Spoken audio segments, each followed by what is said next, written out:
Hola, bienvenidos. Vamos a hablar de los equipos de protección personal en hospitales. ¿Qué es el equipamiento de protección personal? Es el conjunto de barreras físicas que vamos a utilizar para proteger y o prevenir la exposición, el contacto o la transmisión de agentes infecciosos durante la atención clínica. Hay algunos principios generales que tenemos que seguir y que de hecho algunos ya los mencionamos cuando hablamos de las medidas de aislamiento, como que debemos de trabajar siempre desde las áreas más limpias hacia las áreas más sucias. Por ejemplo, examinar una herida infectada de un paciente deberíamos hacerlo después de completar el resto del examen físico. Y que hay que realizar la higiene de manos al menos antes y después de usar el equipamiento protectivo, y según que acontezcan o no hechos contaminantes, puede ser necesario en el retiro realizar alguna otra oportunidad la higiene de manos. ¿Cuándo debemos de cambiar de guantes y batas? Y esto es parte de los principios generales que aplicaremos. Primero, cuando estén sucios. Yo estoy haciendo una tarea y se me derrama sangre en un guante, me contamino con materia fecal, etc., voy a cambiarme ese par de guantes para evitar la contaminación cruzada de una parte del cuerpo a otra parte del cuerpo en un mismo paciente. También antes de usar equipos compartidos o portátiles que sean de más de uno.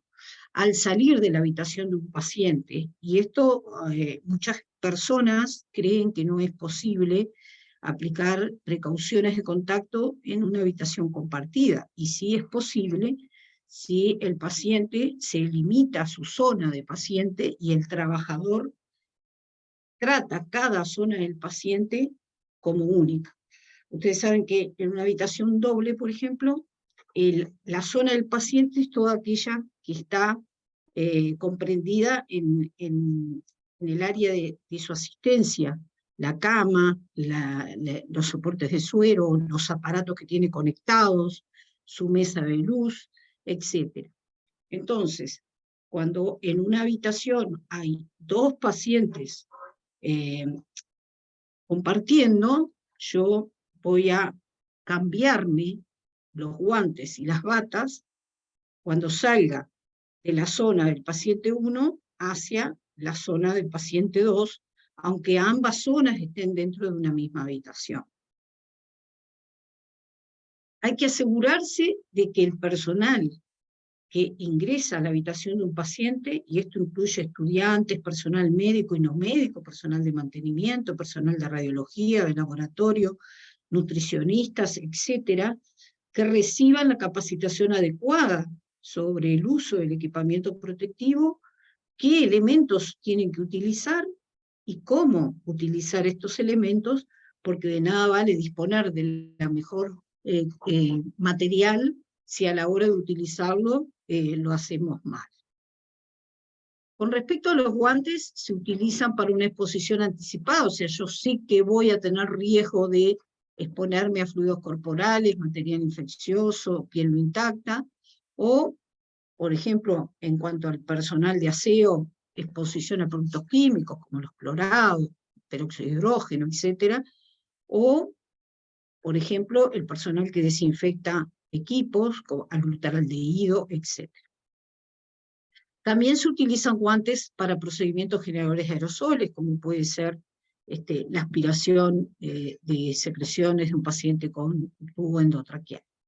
Y para trabajar con o alrededor de pacientes que están con una precaución por vía de transmisión o un aislamiento protector y estén indicados los guantes. Siempre hay que realizar higiene de manos antes de ponerse e inmediatamente después de quitarse los guantes. Con respecto a las batas, las utilizamos cuando anticipamos un riesgo de exposición corporal a sangre o fluidos corporales, para procedimientos generadores de aerosoles, y lo mismo para trabajar con o alrededor de pacientes que están en un aislamiento cuando esté indicado como puede ser el aislamiento de contacto o las precauciones expandidas. Hay que recordar que las batas se usan con guantes y a veces con equipo de protección adicional, por lo tanto es importante ponerse la bata primero, cuando la combine con otro tipo de equipamiento, de forma de poder ajustar mejor el resto de los elementos. Por ejemplo, los guantes van por encima del puño de la bata, por eso se colocan después de la bata. Y la protección respiratoria, quizás al ponerme la bata podría yo moverla o alterar su posición, por lo tanto, lo ideal es primero me hago higiene de manos y luego me coloco la bata, y ahora después lo vamos a ver en los pasos de la colocación. Con respecto a las máscaras, máscara médica o máscara quirúrgica, como quieran llamarla, se usa para cuando hay riesgo de exposición a secreciones o salpicaduras de sangre o fluidos corporales en nuestras mucosas. También tiene que ser usado por pacientes con síntomas respiratorios. Cuando uno va a asistir a un paciente en un radio menor a 1 metro, es una buena práctica, si el paciente tolera, que se ponga su mascarilla, y también es una buena práctica que se la ponga si está con precauciones por gota para el traslado desde la habitación o precauciones aéreas. También vamos a usar máscara al realizar procedimientos que requieren una técnica estéril, en este caso, por ejemplo, una cirugía para no contaminar el sitio operatorio. En este caso, la función de la máscara no es la de protegernos de la exposición, sino evitar que nuestras secreciones respiratorias contaminen el sitio operatorio. También utilizamos para trabajar con o alrededor de pacientes que están con precauciones por la vía de transmisión, esto, por ejemplo, precauciones por gotas, y deben ser resistentes a los fluidos y pueden tener una protección ocular adjunta, que a veces a algunas personas les parece cómoda utilizarlas para no exponer la conjuntiva. Con respecto a los respiradores N95, están indicados para procedimientos generadores de aerosoles, tanto para casos confirmados como sospechosos, y para trabajar con o alrededor de pacientes con precauciones aéreas, como estuvimos viendo en nuestra presentación de aislamiento. Y la protección facial, que es digamos, un agregado que podemos agregar a nuestro equipo de protección personal cuando sospechamos que puede haber aerosolización o que podría haber salpicaduras de nuestros ojos o nuestra cara. En el caso de la protección facial, siempre recuerden que la normativa dice que tiene que ir desde la mitad de nuestra línea media de la oreja de un lado hacia la mitad de la línea media de la oreja del otro lado. O sea que una protección facial correcta nos cubriría toda la cara y los bordes de ambos lados. Se pueden usar anteojos recetados debajo de la protección facial y también debajo de algunas gafas, según el diseño que compre nuestro hospital. Eso lo tenemos que considerar a la hora de comprar, y verificar que el ajuste o el sellado de la máscara no se vea alterada por este tipo de elementos que puedan quitarla del sitio. Con respecto al equipamiento para procedimientos estériles o técnica aséptica, como es una cirugía, tener en cuenta que el equipamiento a utilizar, o sea, los instrumentos, etcétera, tiene que estar estéril, así como la bata, los guantes, también deben ser estéril, y siempre hay que utilizar una mascarilla quirúrgica y hay que utilizar un gorro que contenga la posibilidad de contaminación por el cuero cabelludo del trabajador. Y aplica para cirugía, inserción de vía venosa central, portacat y punción lumbar.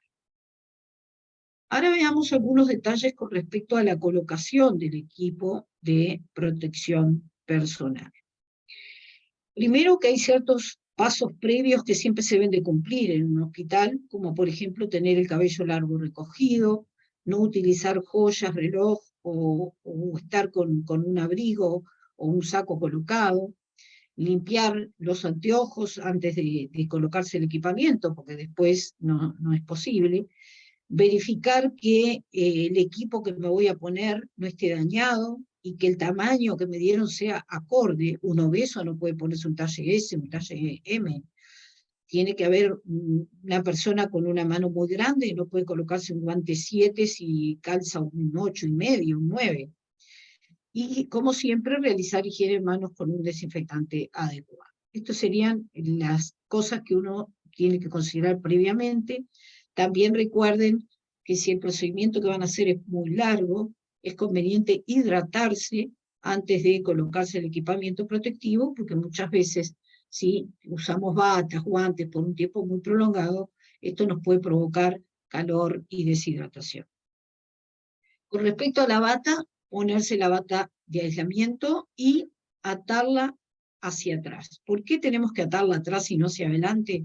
Porque cuando hacemos un procedimiento con un paciente, la parte más contaminada va a ser el frente. Si yo ato las tiras hacia adelante, cuando las voy a soltar, voy a contaminarme las manos.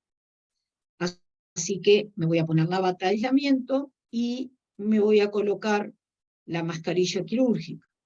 Siempre recuerden un lazo por arriba de la oreja, un lazo por debajo de la oreja, y que el ajuste de la barra metálica que traen las mascarillas a nuestra nariz se hace apretando, presionando levemente para moldear esta pieza a la forma de nuestra nariz, utilizando ambas manos y los dedos para hacer esto.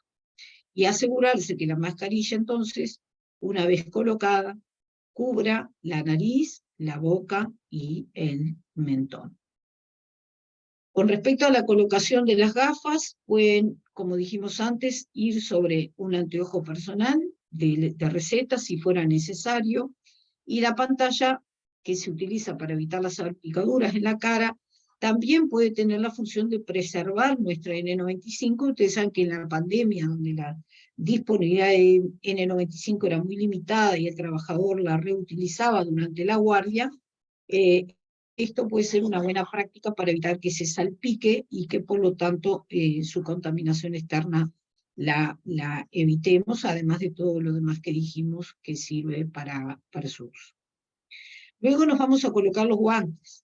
Los guantes siempre van a ir, verificar que sean del tamaño adecuado y de la calidad adecuada, que cubran los puños de la bata por encima del puño, tienen que ir, para no dejar nuestra muñeca descubierta.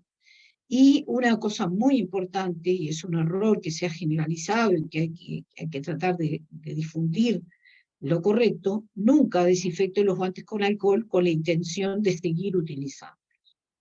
Si acaso usted podría aplicar alcohol para retirarse un guante muy contaminado y así minimizar la contaminación de sus manos, pero jamás desinfectar un guante con alcohol para seguirle dando uso a ese guante, ni en el mismo paciente ni en otro paciente.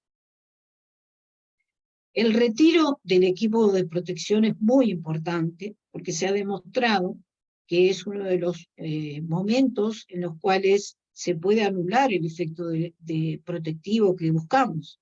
Si nosotros nos retiramos el equipamiento y nos contaminamos mucho durante el retiro, va a ser prácticamente como no haber utilizado equipamiento. Entonces esto hay que hacerlo de forma segura, no tocar ninguna parte contaminada del equipo con las manos, sin guantes, mientras se los quita. Y el principio de esto es recordar que la parte exterior y delantera y las mangas se van a considerar siempre contaminadas, igual que las manos. Quitarse todo el equipamiento excepto el respirador antes de abandonar el espacio contaminado, sea la unidad del paciente o la sala, la habitación del paciente o en la antesala a la habitación del paciente, y lavarse las manos, usar alcohol gel al final o entre pasos si hay una contaminación durante el retiro. Y vamos a ver dos modos de retiro validados por el Centro de Control de Enfermedades de Estados Unidos, CDC. En el modo 1, lo que vamos a ver es que el primer paso es retirarse los guantes. Entonces, con la mano enguantada, tocando el exterior del guante de la otra mano, lo voy a retirar tratando de darlo vuelta. Luego, con la mano que todavía tiene guante, voy a sostener ese guante que acabo de retirar y con la mano sin guante voy a introducir el dedo por debajo, por la cara interior del guante que tengo colocado, dándolo vuelta también, y de esa forma desecho los guantes en los residuos. Hay que considerar que este es el paso más contaminante de todo el retiro del EPP, por lo cual algunas personas optan por, una vez retirados los guantes, colocarse alcohol gel antes de seguir con el resto del equipamiento. Otros lo hacen después de quitarse guantes y bata. Ambos son aceptables. Aquí tienen nuevamente un dibujo más explicativo sobre el retiro del guante, el guante 1 y el guante 2, con la técnica que estamos viendo en el modo 1. Una vez nos retiramos los guantes, vamos a proceder al retiro de la bata. Para eso hay que desabrochar los lazos, tratando de no tocar el cuerpo con las mangas, y si se dispone de un ayudante, este es un momento adecuado para colaborar soltando las tiras traseras del trabajador que se tiene que retirar el equipo. Hay que sujetar la cara interior de la bata por encima de los hombros y separarlas del cuerpo. Recuerden que nuestras manos están sin guante. Entonces se consideran que lo contaminado es el exterior de la bata y el interior se supone que no está contaminado, por eso la parte interior es la que vamos a tomar con las manos sin guantes, y vamos a ir dando vuelta a la bata de forma de que la podamos convertir en un rollito, un paquete pequeño que podamos desechar en el contenedor de residuos, siempre evitando que nuestras manos toquen la cara exterior de la bata, que es la zona contaminada de la misma. Luego vamos a proceder al retiro de las gafas y la protección facial. Hay gente que prefiere sacarse primero la protección facial y después la bata, depende un poco del tamaño de este y de la comodidad que tenga el trabajador. Es aceptable que estos elementos se puedan quitar antes de la bata, no hay ningún inconveniente. Lo que sí hay que considerar que a la hora de quitarse las gafas o la protección facial, nunca hay que tocar el frente porque es la parte que está más contaminada. Hay que retirarla tomando por los lados o tomando la tira por la parte trasera y alejar del cuerpo el objeto que nos estamos retirando, tal como muestra la imagen que tienen a la derecha. También, en el caso de la N95 y mascarilla, se retiran sujetando los lazos o los elásticos y llevándolos hacia arriba sin tocar el frente. Luego se hace lo mismo con el lazo superior o el elástico y se va a sacar la máscara llevándola hacia adelante, evitando que nos toque el cuerpo, y a la vez colocándola en el área designada, en el caso de artículos de descarte, obviamente que lo vamos a descartar en la papelera. Lavarse las manos inmediatamente después, o usar un desinfectante a base de alcohol, porque este es el último elemento del equipamiento que nos estamos retirando. Entonces este es el resumen de lo que sería el modo 1, guantes, puede ser la protección facial o lentes, bata, y por último la mascarilla N95 o la mascarilla quirúrgica con, vean, higiene de manos sugerida después del retiro de guantes y después del retiro de la bata. Ahora vamos a ver el retiro del equipamiento según el modo 2. En este modo 2, lo que vamos a hacer es retirar bata y guante a la vez, en una sola etapa. Para esto se toma la parte de la bata, se separa del cuerpo, siempre tomándola desde la parte exterior y tironeándola con las manos enguantadas.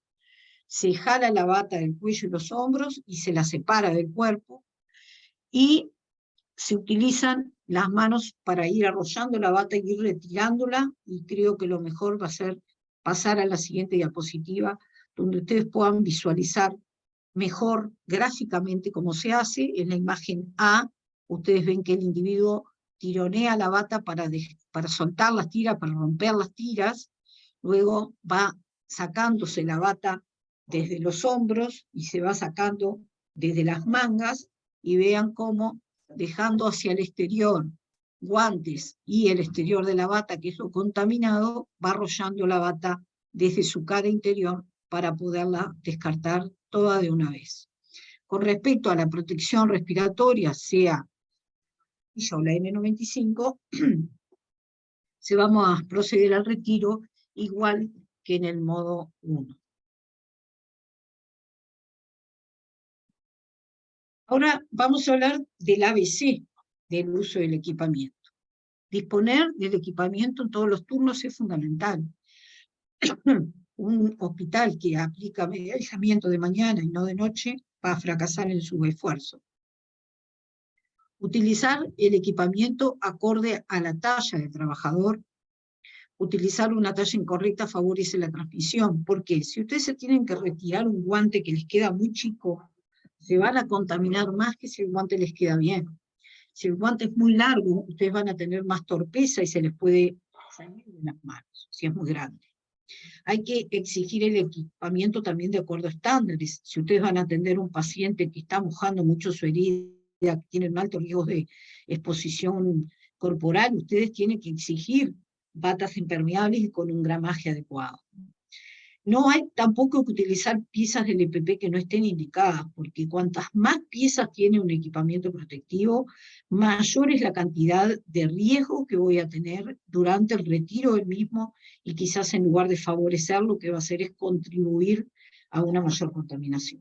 O sea que hay que limitarse a utilizar las piezas del equipamiento que son indicadas para su uso.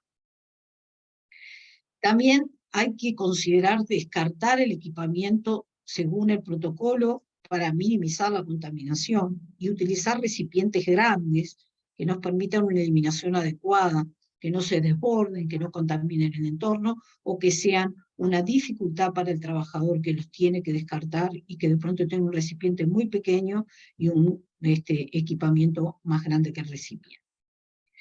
Por último, me gustaría hablar algo sobre el tema de los guantes en hospital, porque es algo que la gente a veces pregunta mucho. Una de las cosas importantes es que el uso adecuado de guantes va a minimizar los riesgos y exposición del trabajador y va a optimizar los recursos financieros del hospital si se usan adecuadamente. También los guantes deben ser utilizados solo cuando estén indicados, y el guante tiene que estar estéril cuando solo esté indicado. Para eso les dejo allí la pirámide de OMS, que está en el material de apoyo proporcionado sobre higiene de manos, donde ustedes van a ver que hay circunstancias que justifican el guante estéril, como por ejemplo procedimientos quirúrgicos o procedimientos invasivos, acceso vascular y procedimientos vasculares, y hay otros que los guantes no están indicados, como puede ser tomar la presión arterial y la temperatura, realizar una inyección cutánea, bañarse o vestir al paciente cuando no esté con medidas de aislamiento. ¿Cuáles son las condiciones adecuadas para el uso de guantes? Bueno, los guantes de protección nos tienen que garantizar impermeabilidad, resistencia, flexibilidad y sensibilidad, fundamentalmente en cirugía. Un médico no puede trabajar con un guante que no le permita tener sensibilidad.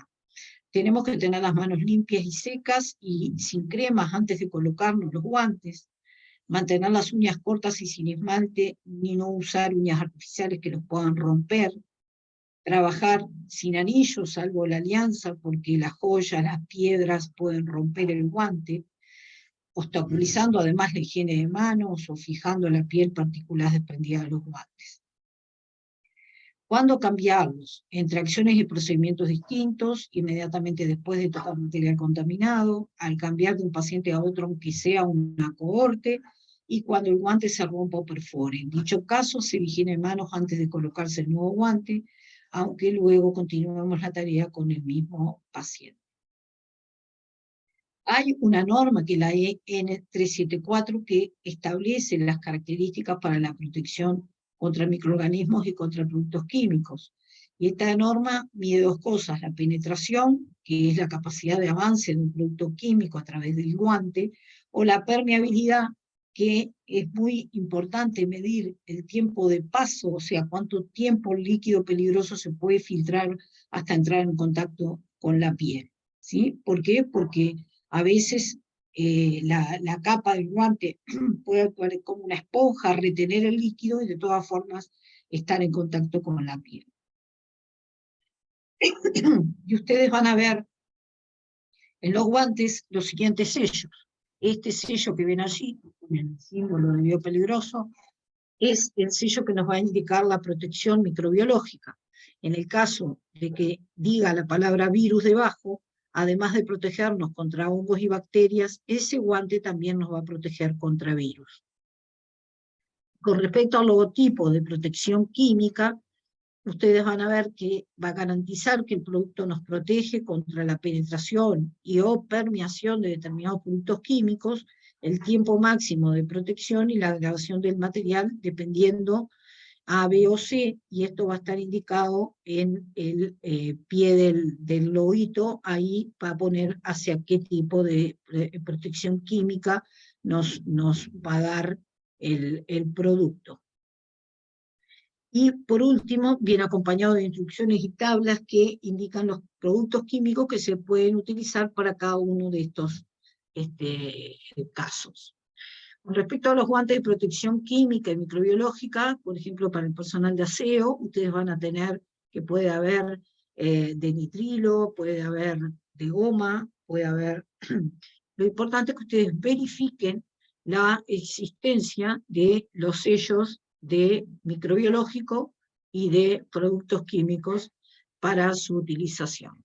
Y también a veces son necesarios los guantes con la composición adecuada, sino con el largo adecuado. Y el ejemplo más claro es los guantes que se utilizan para endoscopía, donde es necesario que no llegue hasta el codo, porque se sumergen en bateas y se manipula un producto muy, muy grande, muy largo, que podría salpicar, y por lo tanto la recomendación en ese caso es uso de guantes largos que lleguen hasta el codo. Así que, para terminar, el uso del equipamiento, la selección de qué elemento utilizar, la colocación y el retiro de cada uno van a requerir el cumplimiento de un protocolo que además ha sido validado y diseñado para minimizar el riesgo. Por lo tanto, no podemos permitir que los trabajadores modifiquen estos protocolos a su antojo. La desinfección de guantes no está indicada para continuar su uso. Debemos eliminar los guantes cuando estén rotos o perforados, cuando pasemos a atender a otro paciente, aunque esté en una cohorte, o al mismo paciente en un sitio corporal más limpio. Y debemos seleccionar los guantes adecuados a la tarea que realizamos. Y en algunas situaciones, como el personal de aseo, no basta con guantes de protección biológica, perdón, y puede ser necesaria protección contra químicos. Esta presentación no dio detalles de protección respiratoria, pues este tema será desarrollado en la clase del doctor Martín Chávez. Les invito a escucharla, ni bien esté disponible.